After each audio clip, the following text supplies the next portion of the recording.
Today is the 10th anniversary of the UN Security Council adopting Resolution 1441, giving Iraq a final opportunity to comply with disarming itself of its alleged weapons of mass destruction. Between 2002 and 2003, UN inspectors conducted over 900 inspections in Iraq, and they didn't find any traces of biological or chemical weapons or any evidence of a nuclear weapons program. Although Iraq complied with the inspections, the U.S. abandoned diplomacy and decided to invade the country on March 19, 2003. So why am I talking about Iraq? Well, because history repeats itself. And in the same way that the U.S. government led an unprovoked invasion of a sovereign oil-rich country in 2003, the wheels are in motion for a similar attack against the sovereign oil-rich state of Iran. The media and political establishment would like to have you believe that Iran is the biggest threat facing this country. But who is a threat to who? When in fact the U.S. has played a large and in many ways sinister role in shaping modern-day Iran. For a lot of Americans, U.S.-Iran relations are highlighted by the 1979 hostage crisis, where 52 U.S. diplomats were held hostage by Iranian university students in Tehran for 442 days. But the truth is, the most important date to remember is 1953. This is the year the U.S. overthrew Iran's first democratically elected leader and installed the Shah, a pro-U.S. dictator. Why would the U.S. do this? I thought we were all about spreading democracy. Well, once you throw a little oil in the mix, democracy gets kicked to the curb. Prior to the coup, BP, or British Petroleum, controlled all of Iran's oil production. So when Iranian Prime Minister Mohammad Masaf nationalized the oil industry, Britain took Iran to the World Court.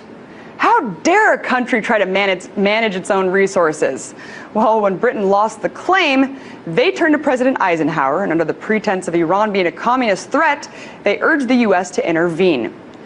The newly formed CIA staged Operation Ajax, a coup to overthrow the democratically elected government of Iran. And after that, Iranian oil was once again flowing under the control of Britain, the U.S., the Netherlands, and France. Under harsh autocratic control, the Shah, backed by the U.S., ruled Iran for the next 25 years. And after decades of protests, in 1979, 2 million people flooded a square in Tehran, starting a general strike which shut down the state's economy. The Shah had no choice but to step down at this point, and religious leader Ayatollah Khomeini, the Shah's biggest opponent who had been exiled for 14 years, returned to become leader by popular demand, thus beginning the Islamic Republic of Iran. Less than a year later, Saddam Hussein invaded Iran to gain access to Iran's oil and trade routes in the Gulf. The result was one of the longest and most tragic conventional wars of the 20th century. And all the while, the U.S. was supporting Saddam with money, weapons, intelligence, even after learning that the Iraqi military was using chemical weapons against Iranians and its own citizens. Fast forward to today. Iran is completely isolated and being closed in by the U.S. military. Take a look at this map. The country is completely surrounded by U.S. bases.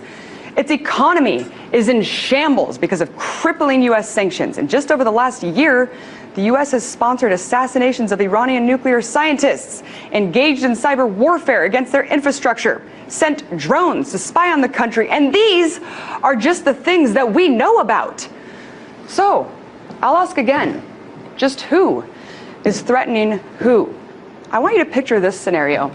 If Iran had staged a coup 50 years ago in the U.S. to install a pro-Iranian dictator, if Iran had unmatched military influence in Mexico and Canada, if Iran implemented crippling sanctions against this country, if Iran sponsored rogue terrorist groups here to overthrow our government, and with all of that, if Iran labeled this country as the biggest threat to world peace, how would you feel? Masaf International Institute. Uncovering the truth.